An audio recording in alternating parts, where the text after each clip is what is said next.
Greetings, savages. Welcome to the Refined Savage podcast. Hey, guys, today on the show, let's do a little sponsor thing here first. Like always, I know it's a pain in the ass, but hey, if you make sure you're buying from these sponsors, I won't have to beat it over your head so many times.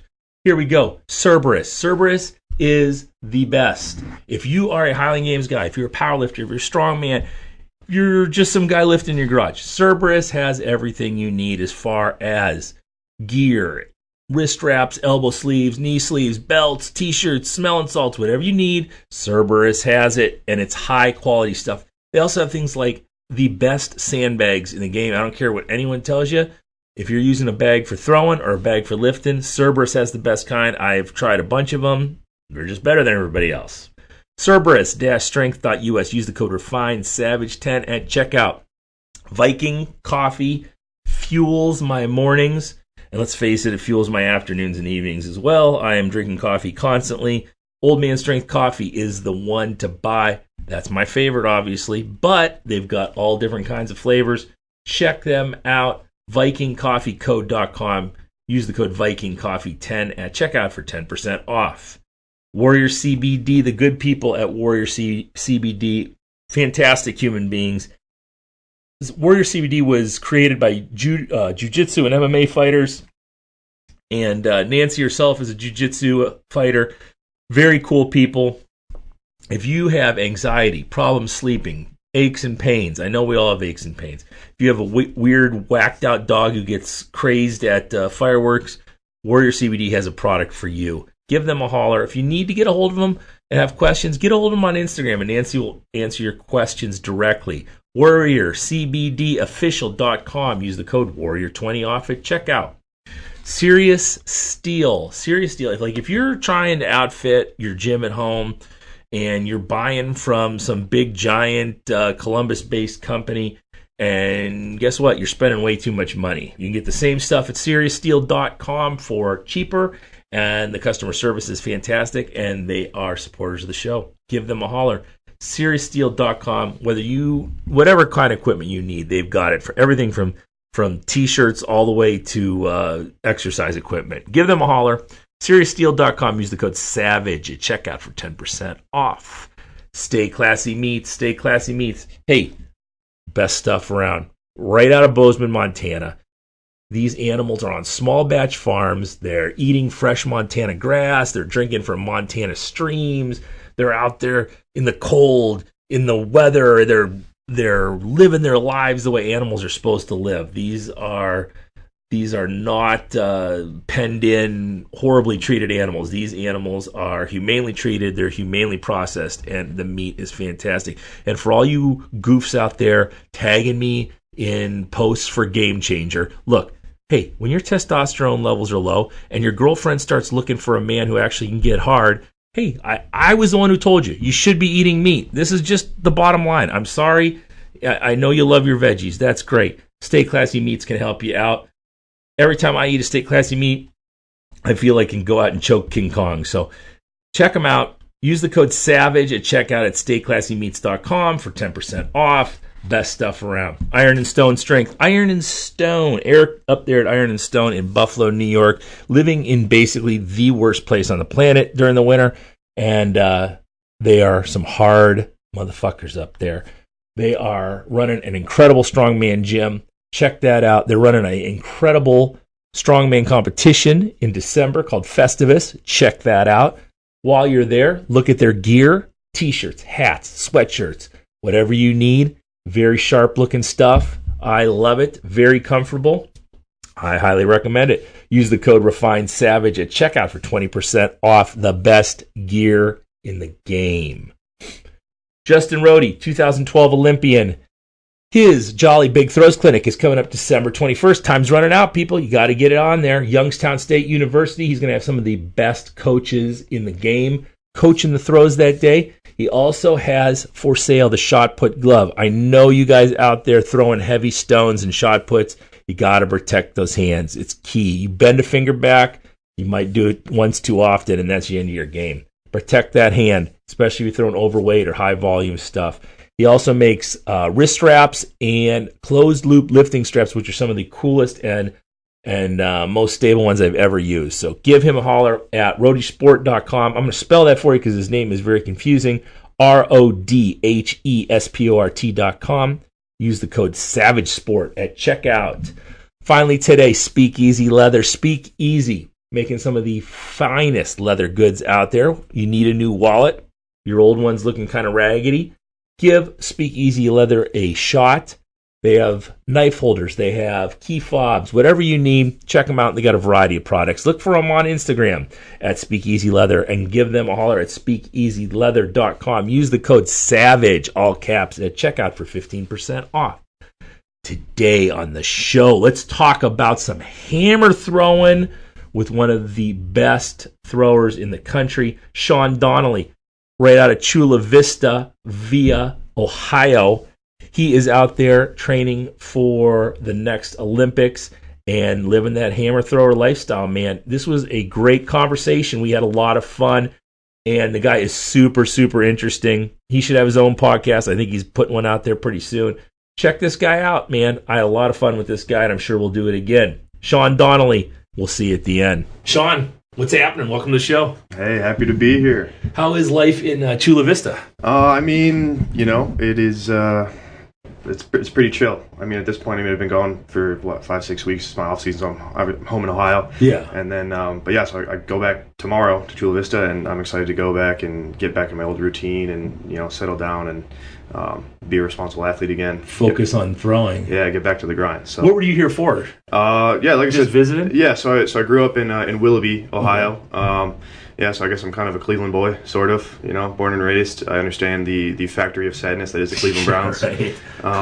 So I was just home. My season ended at the beginning of September. Came home for a couple weeks to decompress and, kind of step away because it's, once again, so being at the training center, it's cool because your entire life is, track and field athletics.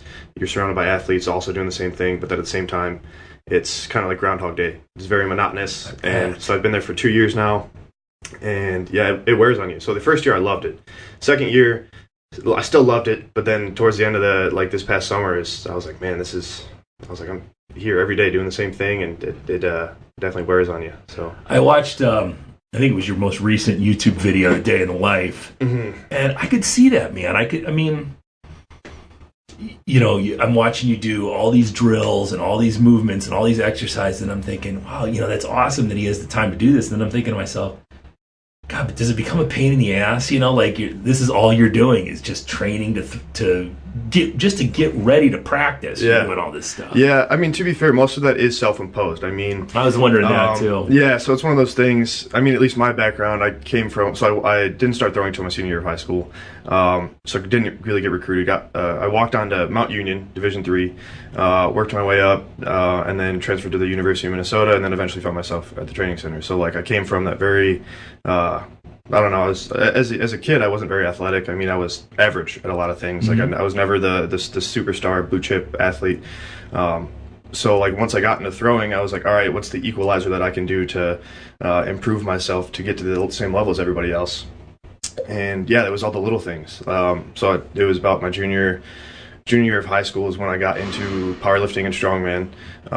Got into reading Elite FTS and reading all the articles on nutrition and lifting and just every book, every article that I could read, I was like, all right, just try to soak it in. And then now it's at the point where I think I have a good idea of the actual training aspect. So now it's more of tweaking my lifestyle choices. And when we're at the training center, like you said, a lot of time. So it's from what I've seen, a lot of people. I mean, like I said, the people that are at the training center now, for the most part, are those blue chip. They're good out of high school. They have full-ride scholarships in college, and they're still just spectacular athletes. They don't need to, they can eat McDonald's on the weekends and kind of mess around a little bit, and they'll still be benching 500 pounds and squatting 600-700 pounds come Monday, Tuesday. It doesn't matter. Reggie Jaggers is going to look like a statue no matter what he eats. Yeah, exactly. We had him in here, and I was just like, God damn it. God looks at people and goes, we're going to give you everything. And then, right. No, yeah, it's one thing where, he's built, and then he's super powerful and explosive, and I'm like, that's never been me. Yeah. I've always had that chip on my shoulder. So doing all those little, like, my morning routine and nighttime routine and pre-practice, post-practice, nutrition, all that stuff, largely self-imposed. So, like, a lot of people at the training center don't do that, and I think some people could look at them and be like, hey, why don't you do this? You could be better. But then also, everybody has their own path. Yeah. But yeah, so that's all self-imposed, and it is one of those things where, yeah, I wake up in the morning and my first decision is, all right, what can I do to make myself better for practice? And then after practice, it's what can I do to recover more so I can do better at lifting? And then it's an endless loop. And like I said, so I'm still, like I said, this past year, I got super, like you said, that day in the life routine was, like, I did that for probably a solid 6-7 months. And then it came to about like June.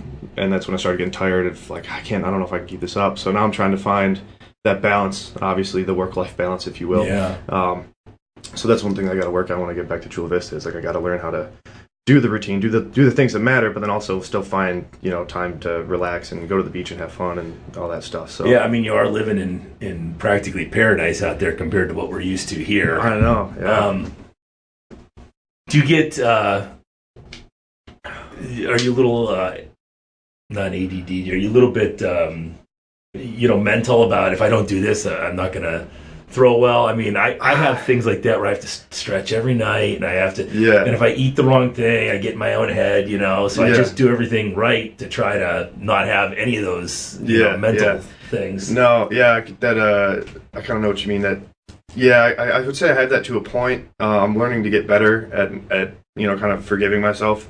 Because like you said, it's one of those things you get so driven for success that you're like, all right, like you said, if you eat the wrong thing, then all of a sudden you're in your own head about it. I get the chip on your shoulder thing because when I was in Pro Highland Games, I'm 5'11", I was never a great athlete. I was pretty good, in high school track and field, went right into Highland Games, and it was like I'm competing against Dan McKim, who's 6'5", it's like, yeah.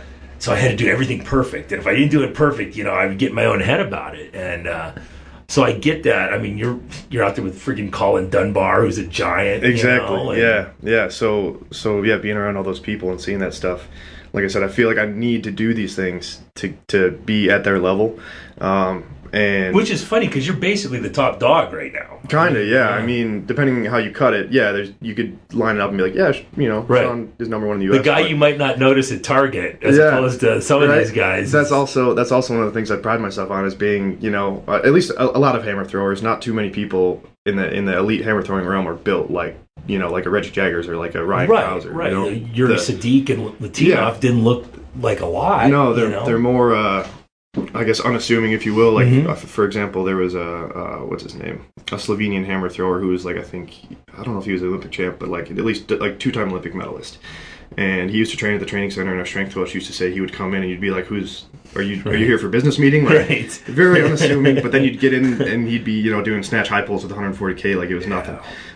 So I kind of pride myself on being that kind of average. I always say I'm a normal guy, just like everybody else. I put my pants on one leg at a time. I drink light beer occasionally, stuff like that. Nothing.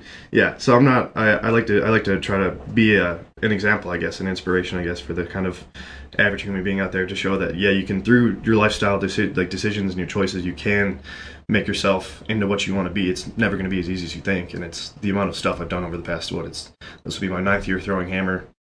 Like I said, I've been lifting semi-seriously for 12, 13 years now. So like, it's taken a long time. But yeah, the amount of those little things that I changed along the way that just eventually, I try all these different things, and people, like, I do a lot of weird stuff. Like, some people at the training center, they're like, Donnelly's doing some weird stuff today.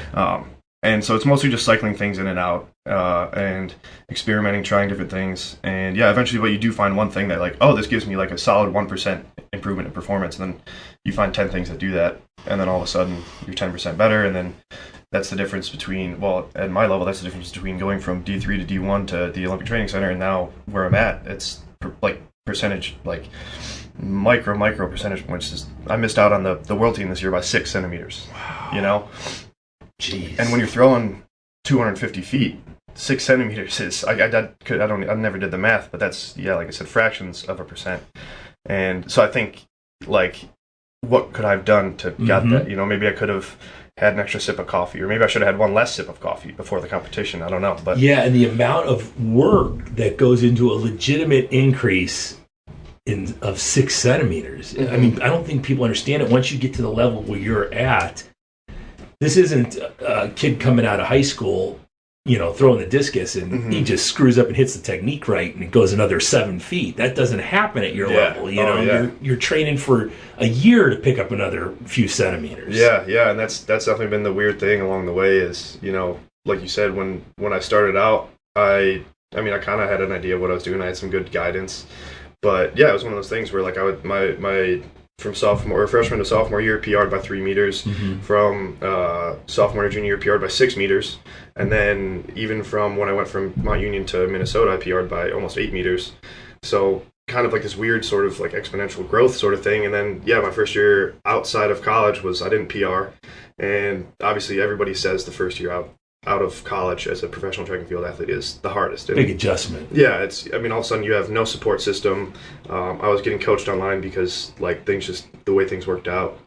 I had to kind of cut ties with most of the stuff from the University of Minnesota, but I was still there. I had Cal Dietz. He was kind of like my main support system, if you will. Triphasic training, right? Exactly, yeah. So he was my strength coach. He was essentially my athletic trainer. Just moral support. He was always there for me. If I needed anything, if I was like, hey, Cal, my back's hurting me, he would find me a chiropractor who would hook me up, or if I needed nutrition stuff, he would always, like I said. So that first year out was hard.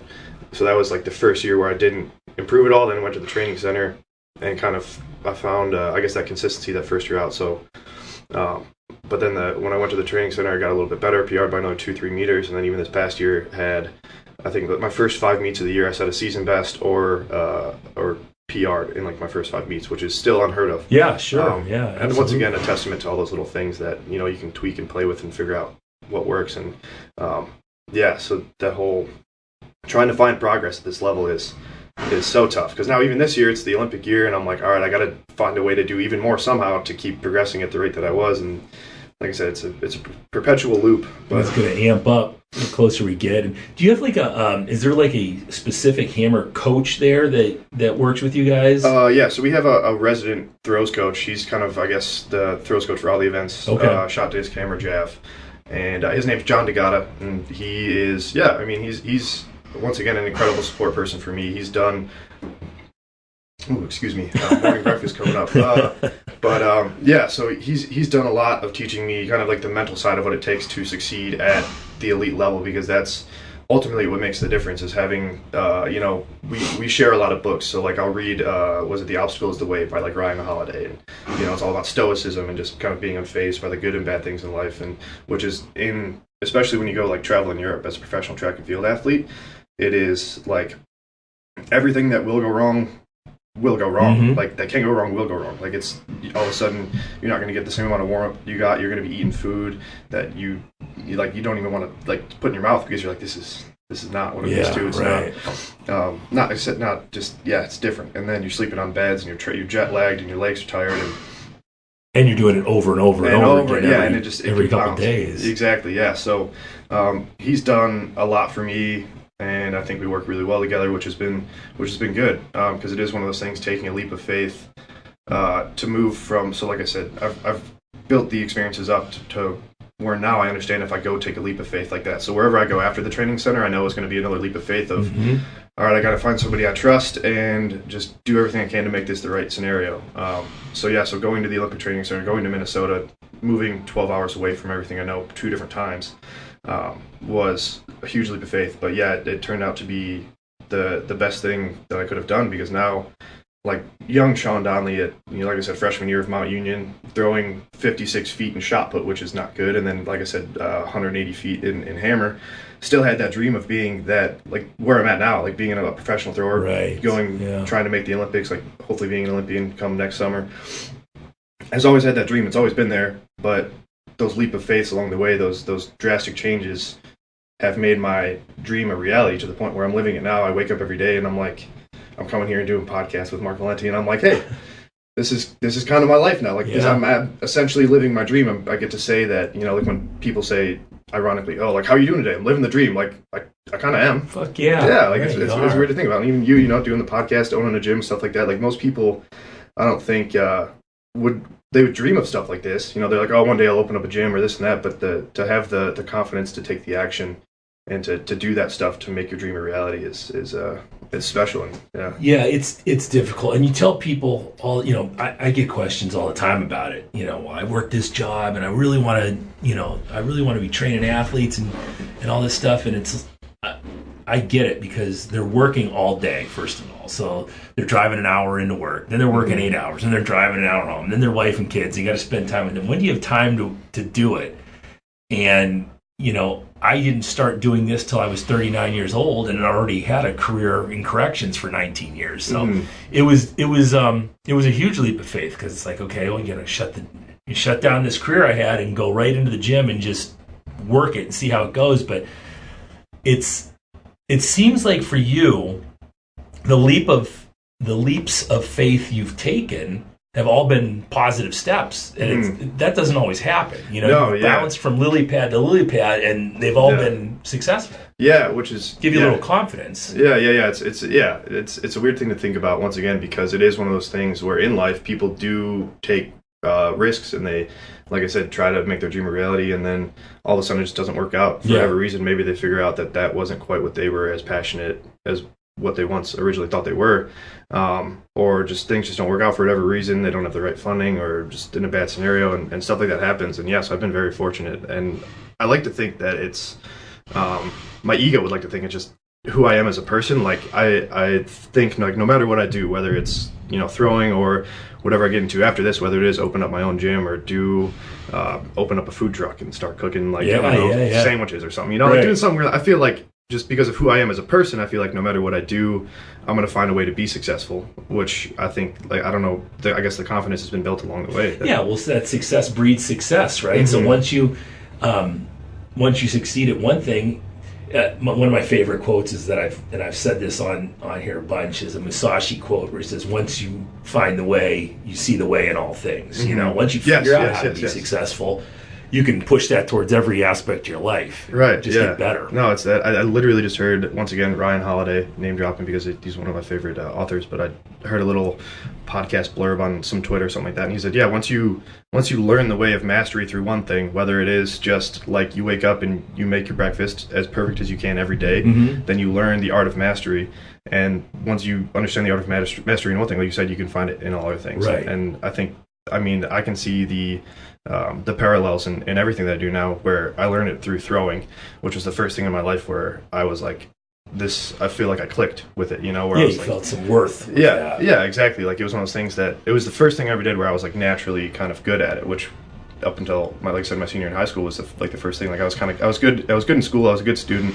But like I said, athletics, I played a lot of video games when I was younger. I was kind of good at that, but it's different, But yeah, learning mastery through throwing, now I understand it. Like, I'm applying those principles to, like, kind of doing my social media, YouTube stuff, and building my own brand and doing my online coaching and stuff like that. So yeah, learning that mastery I think is so crucial for literally just everybody, because you just got to learn one thing, how to be a master at this one thing. And triple down on it. And then all of a sudden, now your path through life, you can really take it whichever way you want, because you understand what it takes to be successful. There's just a lot of different paths of life that you can end up. When you so being here in Ohio, for those people who don't know, there is no there's starting to be hammer here now in Ohio. Was there hammer? No.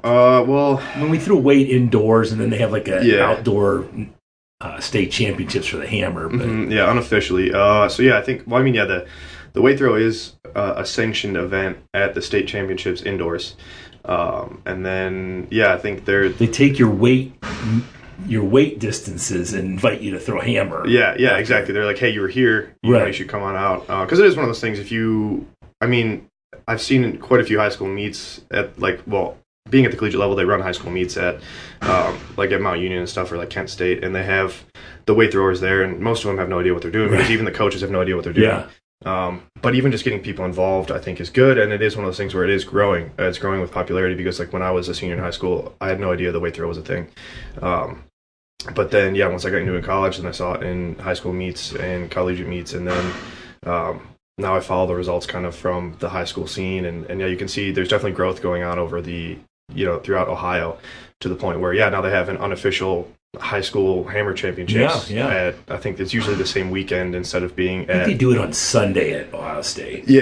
So that's even then. I think it was 2012, 2013. They did it at Ohio Wesleyan, not even at Jesse Owens, not at Ohio State, because it was so unofficial. But now it's to the point where they're kind of working it in, and it's growing with popularity. We had a kid here last year go down.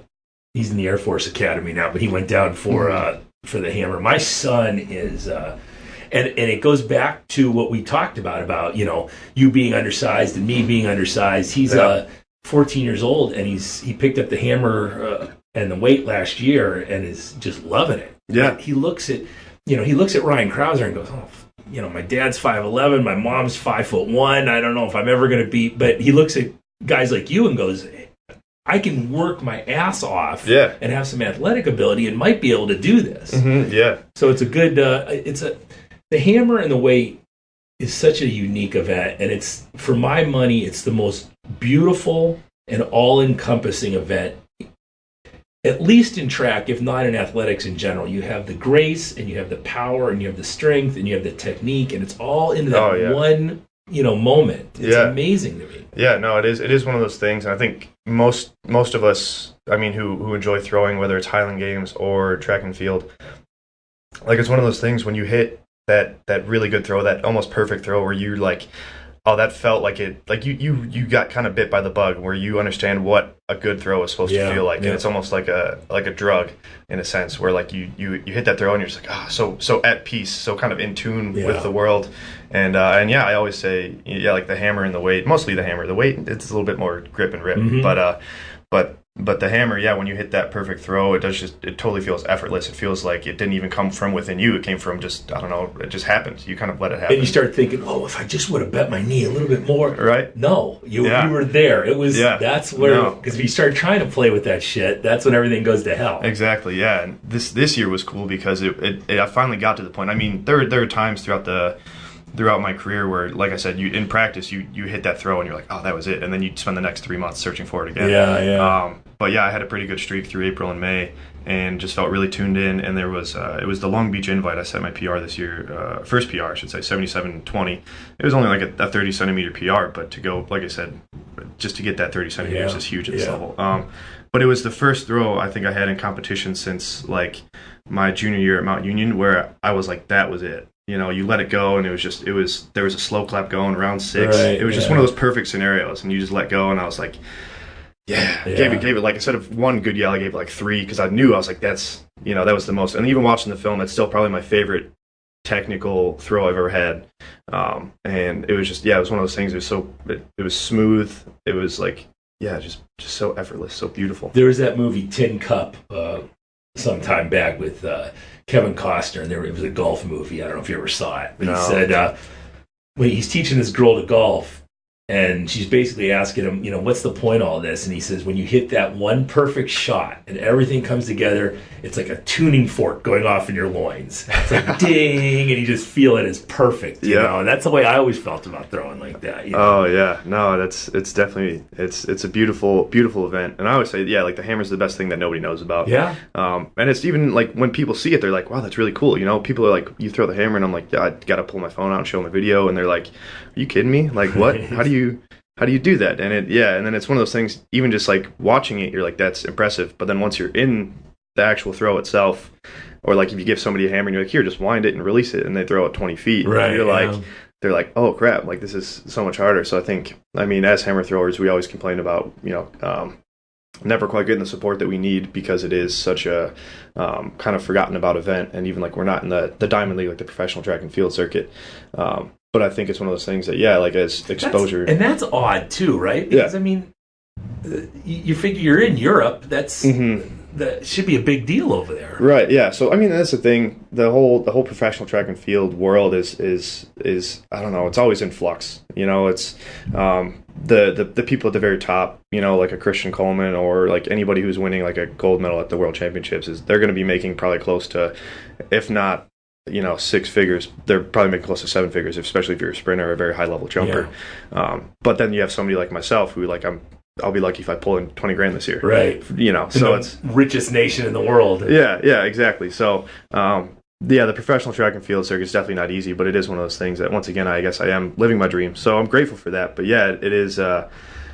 The whole Diamond League thing is just kind of a mess because now I guess they're cutting even more events this year. And yeah, for Reggie, they might cut the discus. I think they might cut the triple jump, which in my opinion is one of the most exciting events outside of the hammer. Because it is another thing that if you just do it if you do it well, it's just such a beautiful thing to see somebody jumping almost 60 feet off of a sprint and then three phases of jump. Like, it's just so the timing and everything just comes together, and it's So it almost, those guys almost don't look like it's a human activity that they're doing. Right? Like, no, they're literally they're floating. It looks like it's incredible. So for the Diamond League to they're cutting down because they always just want to make it a more viewable format, I guess, and that's the thing when it comes to the hammer throw is they always say it's like logistics and stuff. So like they say these fields that we're throwing on apparently have like heating elements because they're for the most part also used as soccer fields, which is obviously more, or football for the international people. It's always more important. So they say that's why we can't throw hammer in the Diamond League. But then it also comes down to a scheduling thing where, if they want to have a 3-hour format, like it's similar to an NFL game is, 3 to 4 hours typically. If you have spectators there for longer than that, they get tired or they leave. They don't buy the tickets. So they're trying to fit it in this very, very viewable format.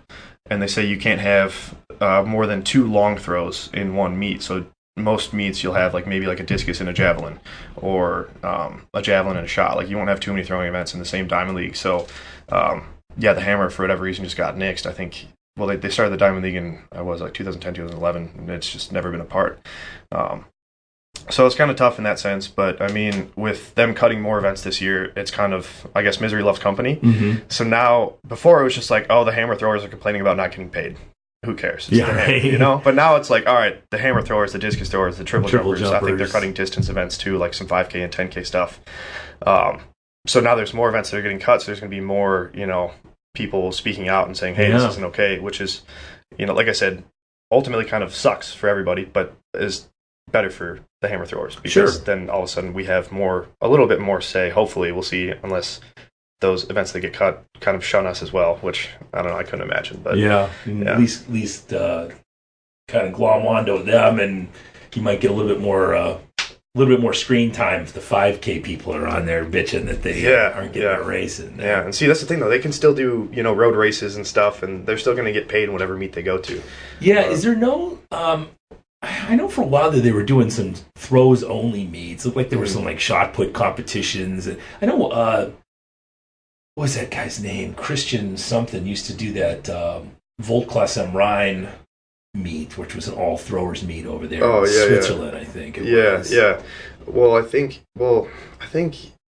for the throws only meets, I mean, they have the Halle Verfetage, whatever, in Halle, Germany, and so they do have some throwing only meets, but even then it's like I always thought Halle was kind of the gold standard of throws only meets in Europe. So when I got to go there this year, I was like, this is it. This is cool, because you see videos of Betty Heidler set the world record there back in 2011, and then you just see all these videos every year of everyone hitting massive throws there, and being there was cool. It was a very much a throws festival kind of, I could imagine, not quite Highland Games style, because I mean, they had beer, which was great, because that's a thing in Europe. But being over there, even then, it was still for prize money for first place, you get €500, so it's I mean, brutal. When you string meets together, you can kind of be all right, I'm gonna go over to Europe and make enough money to cover my travel ticket over, and maybe come back with an extra grand or two if you're lucky. And so speaking of that though, the money is there. So Highland Games, I wouldn't go, and I was always in the top 10, but I was towards the bottom of the top 10 nationally. So, but I still wouldn't go to a meet. I wouldn't drive to a meet unless it was at least paying $300, $400, $500. Of course, yeah. And I wasn't going to fly to the meet unless I was going to get $1,000, and then everything else take your plane ticket, your hotel, everything taken care of. Yeah. So I mean, if the money is there for dummies and kilts throwing trees, it's got to be there for track and field throwing events. It's just got to take somebody with some vision. Right. And I think the ways to do it are those meets you see that are in square. I mean, you couldn't do it with the hammer like this, but the shot put events in the middle of some downtown area where they turn into a huge party. Oh yeah, no, and see, that's where Do you know who Paul Rabel is? Mm-hmm. He is, I don't know where he's at now, but he's a lacrosse player, professional lacrosse player. And I think for a while, I think he still might be considered like number one in the world, but very, very influential person. He, like, speaking of vision, so he had the idea because they had, I think it was Major League Lacrosse. And that was essentially probably the closest thing to what being a hammer thrower is like, where it's, for them, it was like a literally part-time job. It was like, yeah, you'd go work your normal job, and then in the evenings, 3 or 4 nights a week, you'd go practice lacrosse with your professional lacrosse teammates. But then, yeah, Paul had the idea of trying to make it more of a real MLB, NFL, like with sponsorships and endorsements and NBC sports coverage and stuff like that. So they created the Premier Lacrosse League or whatever. And so I kind of look up to Paul in that regard, where, yeah, he had that vision. And he's doing something to change the sport. So he's just, like I said, a very good businessman in general. He has his own podcast, and he does YouTube, and just he's very, very entrepreneurial sort of, I guess, athlete. He's, double-sided, I guess. And so I try to be like that.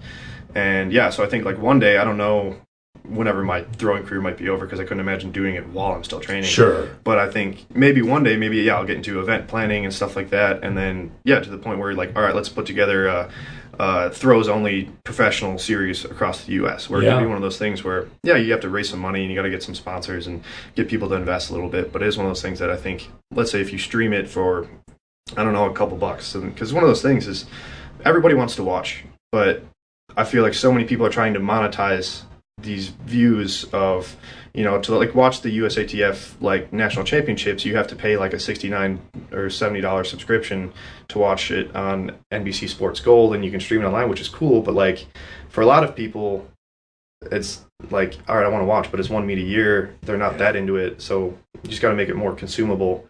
And like I said, have that vision and have that belief to make something like that happen. And I mean, like hopefully one day, like I said, I think it would be cool to do that, because I kind of have that bigger picture sort of dreaming, like what could it be, like you said, the vision, which I think most throwers nowadays, a lot of track athletes nowadays, they complain, but they're not willing to do anything to change.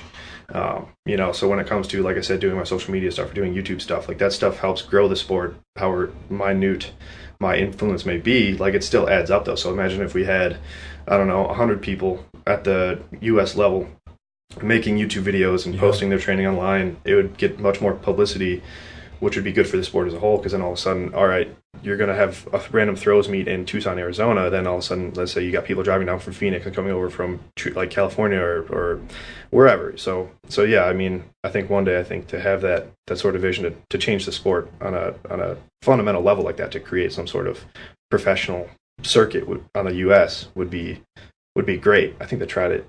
The Trackdown Summer Series they had for like 2 or 3 years back in the day. I got to compete in that, which was really cool, because that was probably the closest thing to a European throws meet, I guess. Like you go to these track meets in the U.S. and it's just the most bland thing, and that's what it is. There's no music playing. People are there watching, but unless somebody hits a big throw in like the first round, people aren't really going to be cheering too much. And I've said the same thing about Olympic weightlifting. When you go to an Olympic weightlifting meet compared to a powerlifting meet, again, you have an event that's beautiful, and it takes so much skill and work to get good at, but you go in there and nobody's talking, and it's dead silent, there's no music, and no one knows what's going on.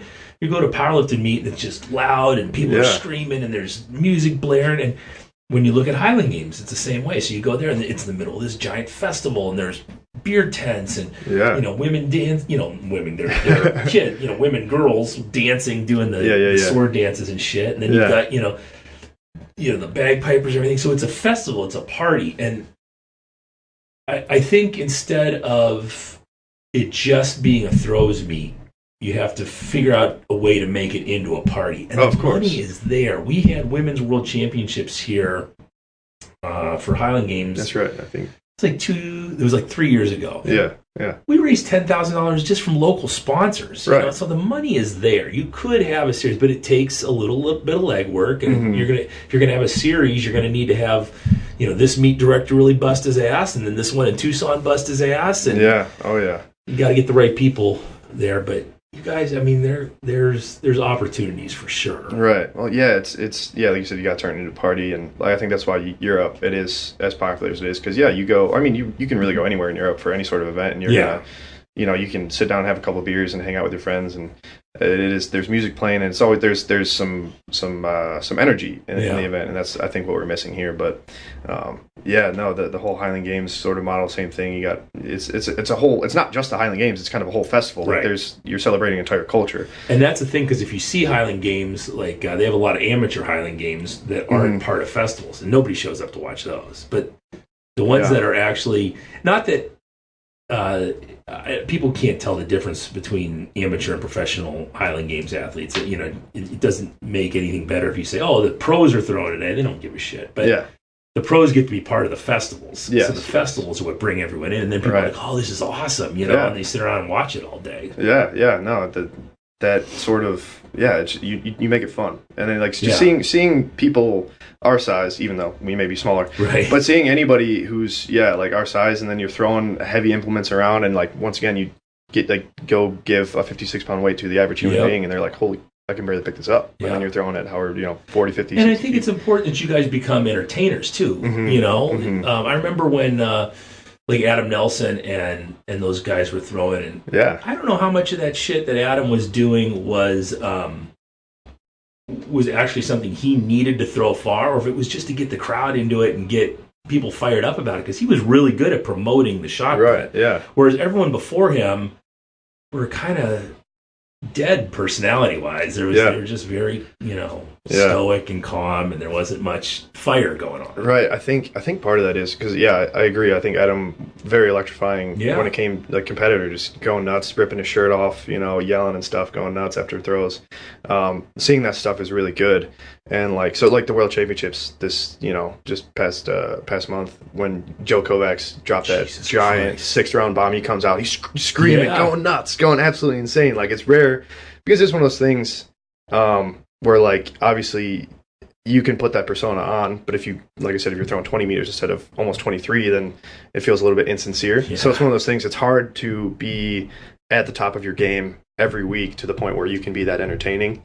But I think more people do need to show their personality. And that's the thing. Some people in track and field just are not loud, outspoken guys. Right, yeah. But my cousin, for example, he always tells me I should go into like the WWE after I'm not throwing. And I'm like, I mean, they live a pretty rough life. They beat themselves up pretty good. But tough way to make a living. He's like, I think you'd be perfect for it. You could get that personality. I'm like, I'm a pretty quiet guy. I don't know. But, when I'm at track meets, I try to get some energy going. Like I said, starting slow claps and yelling and hooting and hollering and stuff. And like Dunbar is a great example. He's always like, people love to watch him compete because he's just there for a good time. Right. And so it's good to be around stuff like that. But we definitely need more of it, I think, as a sport. Where it's one of those things that I think, that would drive, once again, just more viewership. And then imagine like, I always think about what the sport could be. Well, and think about just your Instagram followers. I don't know how many Instagram followers you have, but all you guys have thousands of Instagram followers. The people are out there. There is an interest in this. Definitely. It's just in what you got to find. And the good part about it, it's the same thing I talked to Reggie about when he was in here, is you guys seem to have a pretty good handle on how to monetize what you're doing now through social media, and you've got a good grasp on looking forward to this is eventually going to end. And I've got to do something afterwards. And fuck, I don't want to go get a 9-to-5 job. Let's take what I'm doing now.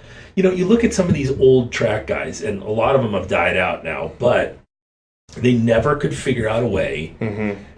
God love them. Brian Oldfield was the biggest character ever in track and field, and couldn't figure out a way to make a dime off it.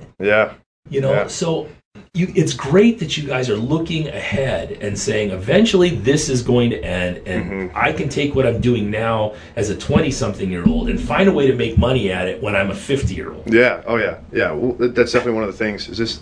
Go ahead. I was going to say. I was like, I thought it was slipping. There. I think we would be okay. But no, that's definitely part of it. Is, I mean, you look back, and that's the thing is, when track and field was amateur sport for as long as it was people just got, it's always the mindset. I can't think of the phrase, but it's just, old habits die hard. So people like, all right, I didn't make money doing this, so you can't make money doing this. And then so that's even doing the social media thing. Like I said, making YouTube videos, like doing the Instagram thing. I would say I've gotten caught a lot of flack. But like some of the older guys, like a Lance Steele or a Kevin McMahon, like they see me with my, like I said, I saw him in a couple meets, and I had my like vlog camera with me and stuff, and I was taking videos, and they're like, you could tell they were kind of like, why are you doing this? And I'm like, listen, man, like I know how it was when you did it, and you were very good, and I respect that. But times change, you know, and now we have this platform where like social media wasn't a thing back in the day. You couldn't go on Instagram and grow your following to however many 10,000. Their following was through news outlets, exactly, and they got to decide who was on. Exactly. So yeah, we have this platform now that we can use to like I said, build our brand and turn it into something greater than just all right, I was throwing for 5-6 years and that was it. Now it's all of a sudden it's something that you can make a living off of even after you're done.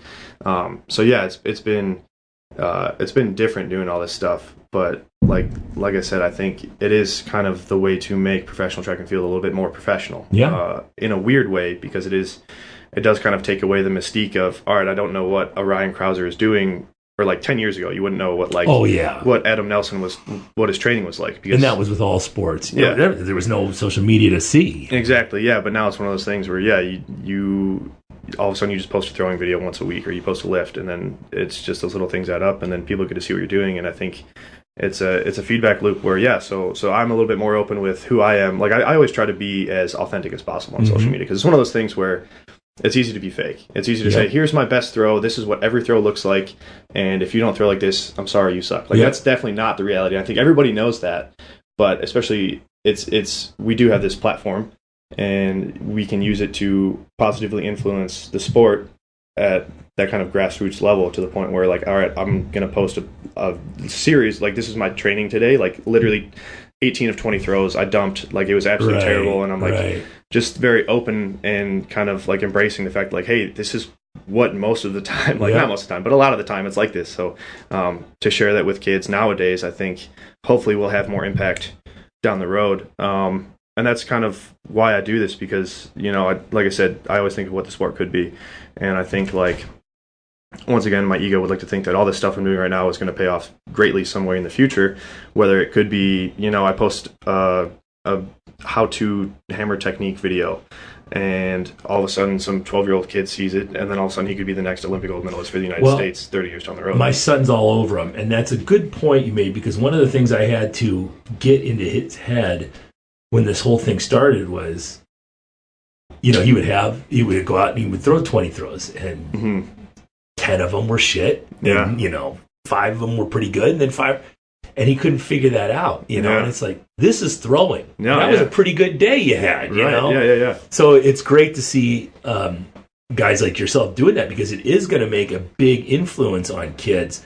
You mentioned the old timers looking at you with the vlog, and you're affiliated with Hate, and we'll talk about that in a little while. One of the things, as I was leaving Highland Games, Matt Vincent was coming up in Highland Games. So we competed with each other for probably about 5 years, I want to say. Yeah. And it was really funny when he first came in and he was doing all that shit. So he had the camera set up and everything, and he was doing all this YouTube stuff, and he started his own brand, and and the amount of hate, the amount of shit he got from a lot of the guys in Highland Games, especially the older pros, was funny to me. Yeah. Because I hung out with these guys for 17 years, and they were all looking for ways to make money, and they couldn't figure out a way to make money. Well, Matt comes in, and he's young, and he comes on the scene fast, and all of a sudden the fucker's making money. Yeah. And it was all this jealousy of, like, we didn't make any money, And I always looked at that and laughed, because, the guys in the sport who didn't like him, in my opinion, that's a lot of what it was. It was just, they were just jealous because they couldn't figure out a way to make money. If I could have figured out, a clothing brand and a vlog on YouTube, and I would have made some cash off it, fuck, great. That would have been great, Oh, yeah. No, that's, That's part of it. Is yeah, like well, it's been fighting that resistance, and I mean, doing the whole YouTube thing. I wouldn't say I've been the most consistent, but I've been probably the most consistent out of anybody in And the the videos throws are very entertaining. They're good videos. You know? Well, thank you. I mean, I do my best. I like to, like I said, try to be authentic. I put my sense of humor in there if I can, you know, because like I said, I like to think I'm relatively normal. I'm not some like once again a stoic Greek god statue like Ryan Krauser. Even when you meet him in person, he's pretty quiet. Like he doesn't go out, he doesn't do things. He just trains and he'll fish, and that's pretty much it. And like he's like. I mean, like knowing him, there's more personality there than you'd imagine. But yeah, so to show my personality and I think that helps. Like I said, with the whole building the brand thing. Yeah, so building the YouTube following has been quite difficult. But once again, I think it's one of those things that could change the landscape of the sport to the point where, like I said, Paul Rabel is a very big influence on me. And it is one of those things, yeah. So then all of a sudden, like I said, more people who are posting this stuff and being more open and showing, like I just want to show people there's a different way to do it. Because, like I said, there's for so long, and like I said, track and field has always just been, it's a very old sport, relatively. So people just get stuck. Even when it comes to like training and technique, people always want to do it the way that it was done, and they're so afraid to step out of the comfort zone and try something new. Yeah. Which I mean, that's kind of just like a metaphor for life. But yeah, so doing this stuff has been different. But yeah, like I think you said, like Reggie's doing an excellent job of it. I'm doing my best, and there's been a couple other people, another hammer thrower, Daniel Haw. He's doing a really good job with the whole social media thing, and it's always, once again, it's balance, because it's one of those things where it is essentially another job. Yeah, sure. And I mean, as a professional athlete, you're like, all right, this is what I do. I throw things. So doing all the other stuff on the side, I mean, like I said, we have a lot of free time. A lot of dudes at the training center, they just sit around and play video games. Yeah. And it's a fine balance between, all right, I'm going to do this to build my brand, and but then also like I got to dial back, and all right, now I'm traveling, I got to focus on the season and stuff like that. So it's always hard to balance it, but it's definitely a fun thing to explore. And like I said, I think that the landscape of the sport is changing as more people get into social media and it gets bigger. So yeah, I'm excited to see where things are at in 5, 10, 15 years, because it is becoming more popular to be more open about that stuff and show some stuff. So it's super interesting to me. I'm 46 years old, and so the vast majority of my life there was no internet to speak of. Right. But before, when I just had the gym, it wasn't a big deal. I'd post a couple social media pictures a week on there, which I still post for the gym. But for the podcast, you have to be posting every day. You have to be putting stuff out there because people expect it. Yeah. So I'm in the middle of a workout and I'm thinking to myself, oh fuck, I got to set up my camera and take a video or something. Yeah. So I have something to post up there today. And then, I might film a bunch of stuff from my workout. I might take a picture of a bunch of shit, and then out of all that stuff, I might just post 1 or 2 things. But it's a different part of that job, and it's something that I'm learning makes a huge difference, because obviously the bigger your social media following gets, the more people are listening to this podcast. Yeah. It would be nice to just be able to just talk and have people listen, but you're reaching further and further out there, and you're watching the Instagram follows go up, and then each month the podcast goes up. So it's just growing and growing and growing, and I don't think either one of them could work without the other. And the people who have that figured out and are trying to figure that out and are actively working towards it are going to be the ones, like you said, in 10 or 15 years that are going to be making the money. And the ones that fight it, I don't know how you would be fighting it and still expect to make any kind of cash in this day and age. It's just not going to happen. Yeah. Well, it is one of those things where I think I saw some article the other day. It was like when people, or maybe it was a video, I don't know, but yeah, like when you were a kid, well, like younger, like people who grew up in the 80s, and even myself to a point, like in the 90s, I was born in 93, like when you think about like what do you want to be when you grow up, you're like, oh, firefighter, doctor, maybe NFL player or whatever, professional athlete. But then like now, like kids can grow up and they see like how big YouTube is. They're like, I want to grow up and be a YouTuber. Like that's the thing now, or like being, like a social media mogul, like influencer. Yeah, and social media influencer. Yes. Yeah. So that stuff, it's weird to think about, and I kind of wish it is like I could go back and see, like I always wish I could go back to like the 60s or 70s or 80s and be a teenager, or like even a 20-year-old in that sort of realm where there's no social media, there's no cell phones, and like even like I said, so thinking back to my childhood, like my early teenage years, like 12, 13, 14, I didn't really have a cell phone. I had a flip phone. And the only reason why I used it was like, hey, mom, I'm at the YMCA. Can you come pick me up? Yeah. And that was it. Which I'm glad I got to enjoy that, because now I definitely can appreciate both sides of the whole social media thing, because it is a double-edged sword, like you said, where you're doing your workout and all of a sudden you're like, you have that almost like it's a second channel of your brain flips on, and you're like, all right, well, I'm going to focus on this lift, but then you're like, all right, where am I going to put my camera? What am I going to film? How am I going to post this? All that stuff, where you have those two channels of your brain running at the same time. And then it got to the point for me where I felt like it was, like I said, it can be distracting. Because like, so whenever I film like a vlog, for example, like I try to make it like as I want to make it as cinematography. What's the word? I get cinematic. What you're saying. Cinematic. Yeah. Sure. I want to make, like, just because once again who I am as a person, I want to make it look good. I want to have good content, and I want to be entertaining. So I'm thinking of like all the different things I can filter into this one like 10, 15, 20 minute long video. So then when I'm training, like if I'm filming a vlog and training, like my quality of training for that day just automatically drops. Maybe it might only be 5%, but when you, like I said, when you think about it long term, if I were to film, like I think Matt was doing like YouTube videos every day for a while, which was, I was like impressive, because it takes me 4 hours to edit a YouTube video. Like I couldn't imagine doing that every day. But and then my training quality definitely decreased a little bit because I'm not as present. Like I said, my brain's, rather than thinking about this next throw, I'm thinking about, all right, where am I going to put the camera next? Yeah.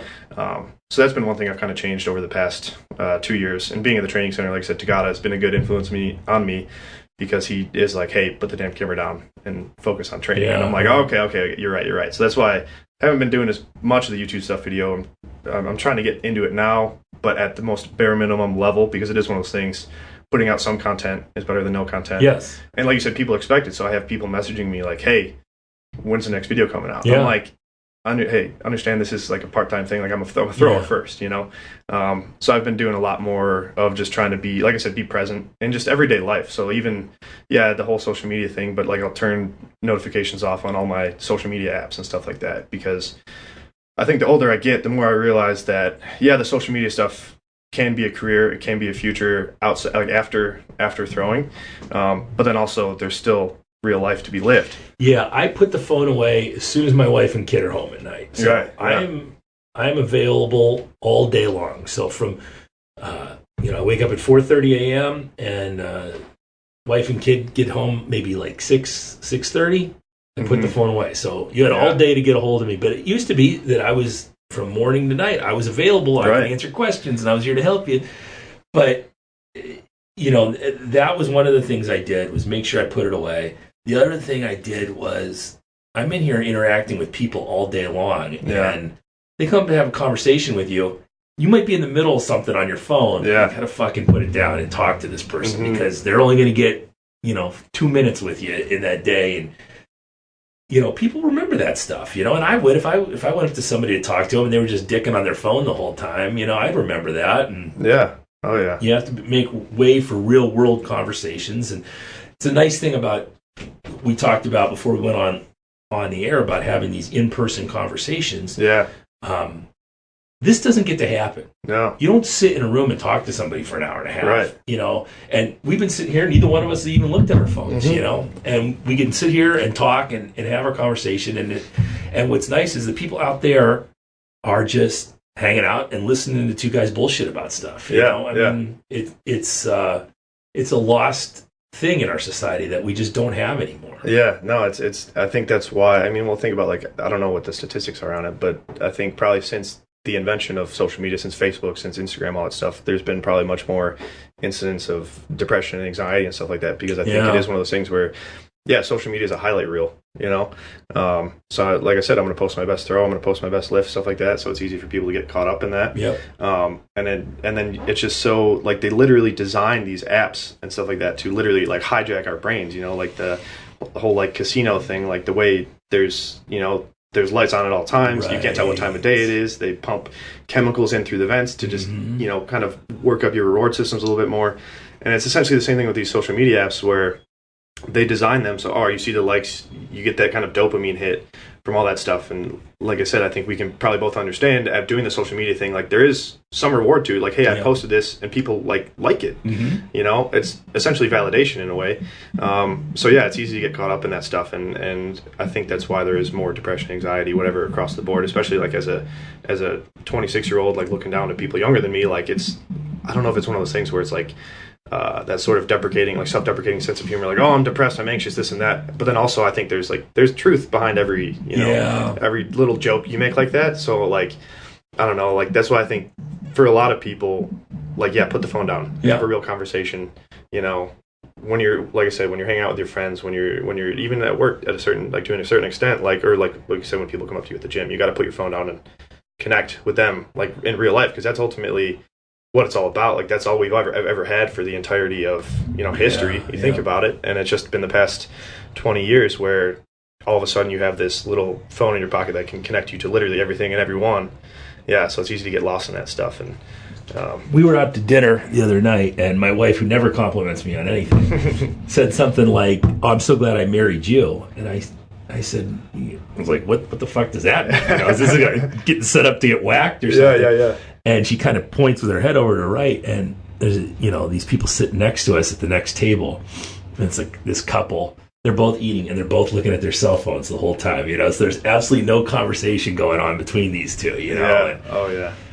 Yeah, it's spooky, man, what's going on, but... Right, it's like it's a good and bad. There's good and bad to it. But have you ever seen the Netflix series Black Mirror? I don't know if you've read it. I've watched a few of them. Yeah. But so that's the thing. I even try not to watch too much Netflix, because same thing. It's just repetitive loop of, all right, I'm just going to keep watching this. And I feel like I'm lazy as fuck when I'm doing it. Like, I need to be doing something. Exactly. Yeah. But yeah, I think the whole premise of the show is essentially that. All right. They come up with these futuristic sort of scenarios of these. Like to certain technologies of like, oh, I can implant this thing in my brain and it records everything that I ever want to record in my life. So it's essentially like a phone, like you take pictures and videos, but it's just implanted in your brain. And yeah, so they have all these different scenarios of these futuristic, technologies. But then what they do is they kind of show the bad side of it. Yeah. And I'm like, I just love that premise, because that's kind of how I view the whole cell phones and social media stuff, where like it's really cool. You can do a lot of good stuff with it, but you also can get trapped in the negative like loop of the whole thing, and yeah, it's tough. But it comes down to discipline too. Yeah, you know, you got to be able to put it away when you need to, and use it as a tool, like it should be used. You know, just like anything else. One of the things I like is there's that app on there that tells you how much screen time you have. So now it's a competition for me. How low can I get that screen time? Right, you know, and that's because I'm a psycho. But I mean, everything I do is like that. But yeah, it's just, it goes back though that it's good that you guys, even because you can't rely on Nike to give you sponsorship money. Right. That's worth the time and energy you put in. You can't rely on the local news channel to interview you, or ABC Sports to show more than 5 seconds of the hammer throw at best. Right. Yeah. But you guys can do whatever you want, or, you know, no one's ever going to give me a radio show on the local radio show, but, you know, I'm doing this and getting thousands of people downloading per episode. Yeah. I didn't go to some networking school or learning how to do this shit. You know, people recognize other people who are real. You know, you can't sit here and have a conversation with somebody and just be fake every week, and you know, people will recognize that. Yeah, eventually the real side of you will come out. Or either that fake persona, like you said, people can catch on and they're just like, I don't know if this is going to be the podcast I listen to this week. You know, like I think that's why like a Joe Rogan. You know, like Rogan's he's just great. That's just who he is. Yep. You know, and he just loves talking with people, and he talks about stuff that most people wouldn't, you know, talk about, and I think that's what. Once again, that sort of authentic connection that you can hear between two people sitting down having a conversation is rare nowadays. But yeah, if you can do it, then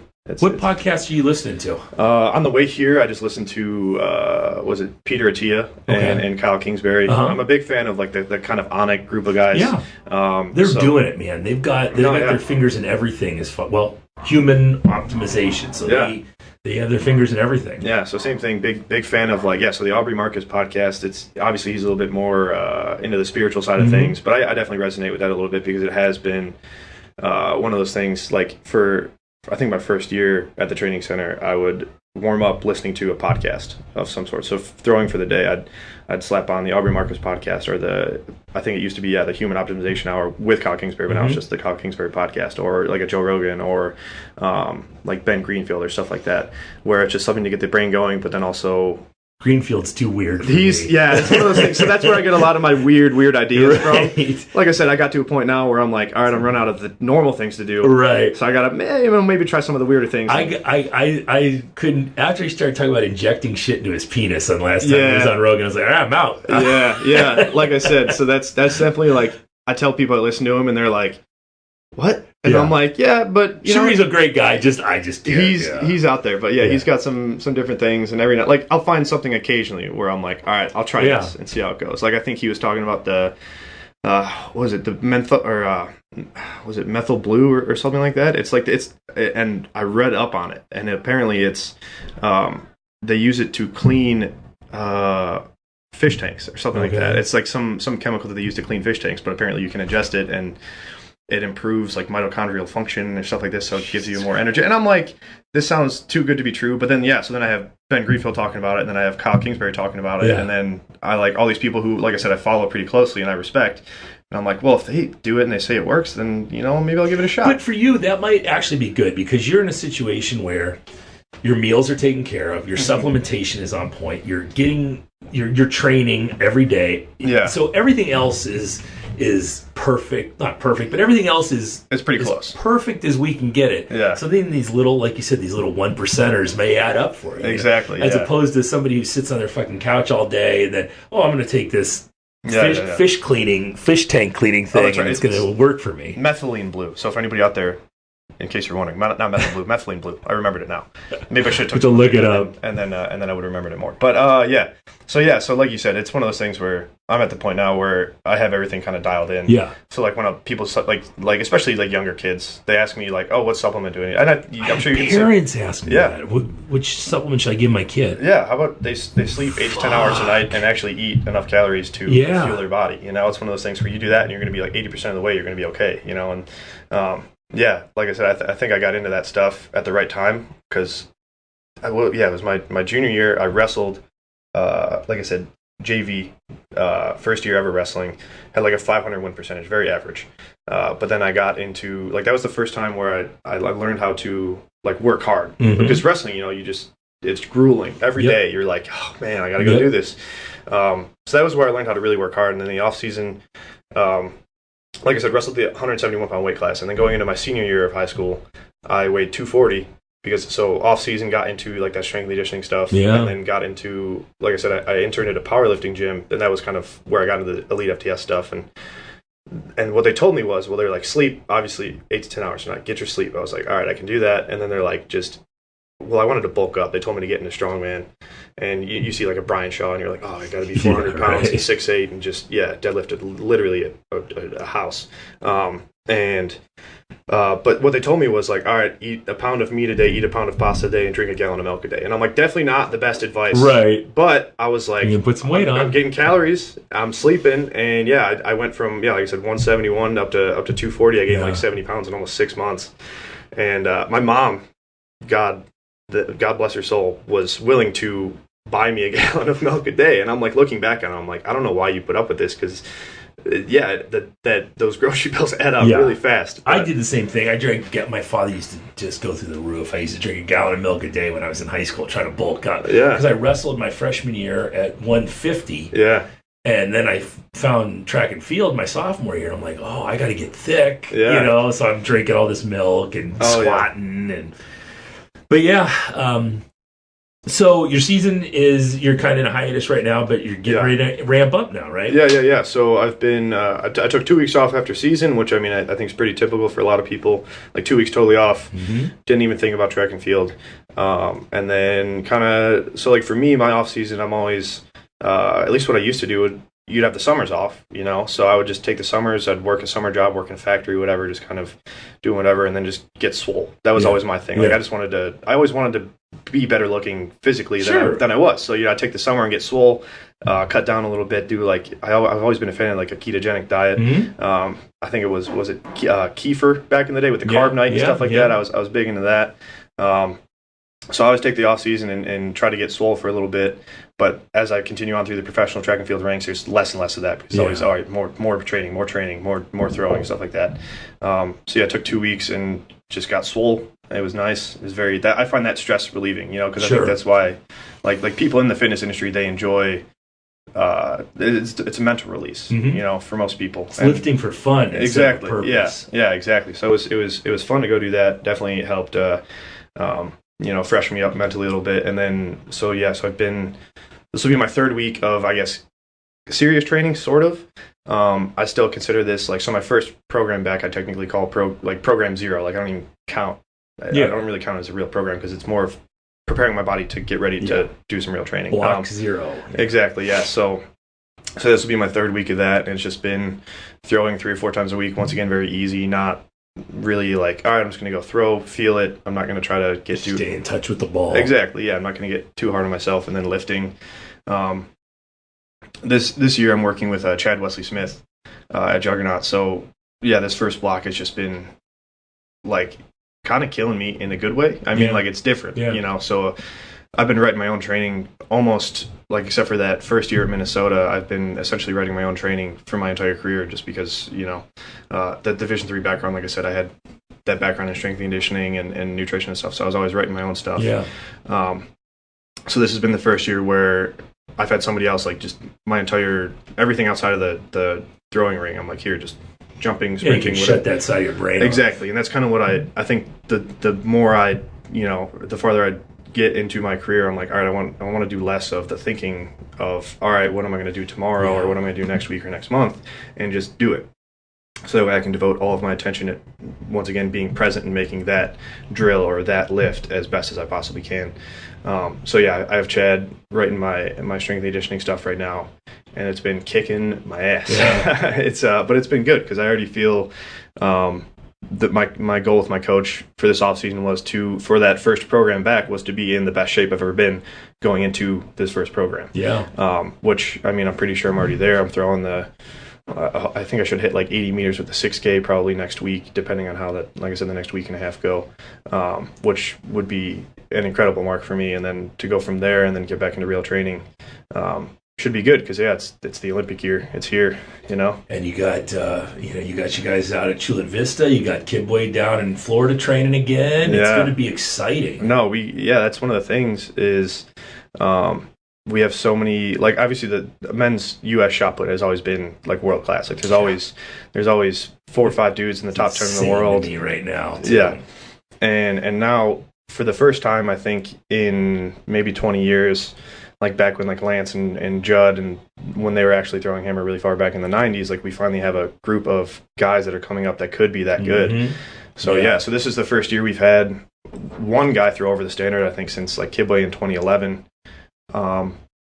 But yeah, so now we had 5 guys hit the standard this year, the world standard, and so yeah, going into next year, like I said, there's going to be us 5 returning, and then Kidway coming back, and then there'll be 1 or 2 people come out of the woodwork and probably get close to it or hit the standard. So it's one of those things where now the men's hammer too is it's not quite on the world stand like the world level like the U.S. shot putters are, but it's to the point now where like you got to show up at trials. Like nobody's going to make that team on accident. So I'm definitely I'm feeling the pressure, but it gets me excited because it's one of those things where I think I kind of treat hammer throwing like my favorite book ever is The Alchemist. Have you read that? I just read it last week. Yeah, and I'm making my wife read it right now. Fantastic. My favorite book. So like I said, I was working a factory job. I think after my freshman year.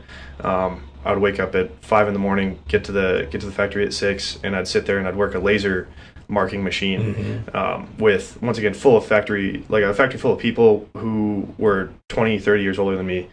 And so I'm sitting there like, we're able to listen to music. So I was like, listen to music for a couple of weeks. And I was like, I can't, for the entire summer, I can't just listen to music for 8 hours a day. Got into audiobooks, and I asked my brother, I was like, what's your absolute favorite book? And he's like, The Alchemist. Yep. And I listened to that while I was working, and the just the juxtaposition of listening to that book and the story that it tells about, follow your personal legend and chase your dreams, and you're going to be tested and this and that and everything along the way. But if you stick with it, it'll work out. Seeing that compared to everything I saw at the factory, where it's quite literally gray. Yeah. You walk in and the lights just buzzing, and it's dirty and dusty and everything. And you see people who've been coming in every day for 30, 40 years, and they do the same things, they say the same things. They're essentially robots almost. And I'm like, man, I cannot do this. Yep. I was listening to this book, I was like, I need to do everything in my power to make throwing a reality, to the point where I get to go out and my job is to throw, I'll go train and then get to go compete and travel the world. I was like, so yeah, listening to that book was incredible. I recommend it for anybody. It's just they should make kids read it in school. Oh, 100%. Like if I would have read that I don't know if it would have had the same weight if I read it in high school, but still, yeah, it's just such an incredible book to read. But yeah, so I kind of treat hammer throwing as sort of my own, I guess, personal alchemy, because I think there's one quote in the book, and it's probably my favorite thing, and they're talking about what it takes to be an alchemist, to turn whatever your lead into gold. And one of the quotes, I can't remember it exactly, but it was pretty much like they did it for so long that they no longer cared about the vanities of the world.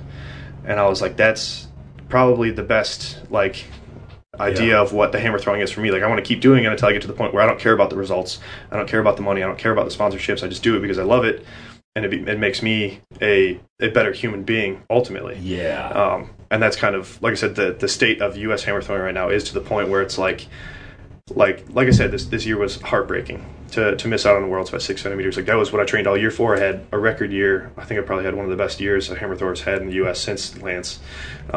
So to miss out on that was super sad, because then it was one thing where, like I said, the money and the sponsorships, everything was about to line up. So I was like, oh, this is going to be it. I had Adidas knocking on my door hey, wear our stuff. If you win, we'll probably get you a deal. Never given, but sure, the opportunity was there. And then through some other funding sources and stuff like that, they're like, all right, if you go in, you're going to get this fat $35,000 grant. And then, so I'm doing the math in my head. I'm like, all right, going into this biggest meet of the year, I'm in pretty good shape. I should be able to go win. And yeah, I did the math, and I was like, I took fourth, and I missed out on essentially $50,000. And like I said, that sponsorship deal, and then the world team and stuff like that. So that stuff, my mindset has changed a lot over just the past 3 or 4 months because of that. Because it's if you focus on those things, and I think I was focused on them for so long, where, like I said, it gets that kind of external validation. But now it's to the point where it's more internal, where it's I'm just doing this because I love it, and it challenges me, and it pisses me off a lot of days. But I know that I'm becoming a better person, throughout the whole journey. Well, it just goes back to that, doing it because you love it and because it's your art, and wanting to make it perfect, and the money will follow once that happens. Exactly. Yeah. So that's kind of my mindset going into this next year is I'm going to do everything I can to obviously make the Olympic team, and I hate it because, so I've been doing online coaching, writing programs and stuff like that for literally since I think it was my sophomore, junior year of college. Like I said, I was really into the whole strength conditioning thing. So I knew I wanted to do that one day. So I started getting into it. And, you coach kids, or you coach you personal training, stuff like that. Not everybody achieves their goals. Yeah. And one of the first experiences I had, I had this kid I was working with, and he was just a great kid, did everything I said, never complained, was just like a model athlete, what somebody should do. And then he just came up short of his goals, and he was super sad. And at the time I was like, hey man, and like I said, having read The Alchemist, I was like, you might not have achieved your goals, and that kind of sucks, but you're a better person because of all the hard work you put in, and everything you did now is going to transfer to later in life, to the point where you will be successful eventually. But in this instance right here, it just didn't work out. Yeah. And so I said that back in the day, 4, 5, 6 years ago, and then now right after USA's, I was like, damn, my own advice is coming back to. Well, and it's better to miss the world team than miss the Olympic team. Right. Yeah. So let's learn that lesson now. Yeah. Oh yeah. No, and that's what everybody said. Is it was really cool after USA's, because I think a lot of people expected me to win. I don't know if I would say the target was on my back, but people, they were like, yeah, Donnelly's having a record year, so he should be able to go win USA's. And So after taking like not even taking second or taking third, like I would have been like, oh yeah, it kind of sucks, but I'm still on the world team, so it's cool. Yeah. But taking fourth was like real like punch in the gut. But I had once again, the whole social media thing kind of comes back around.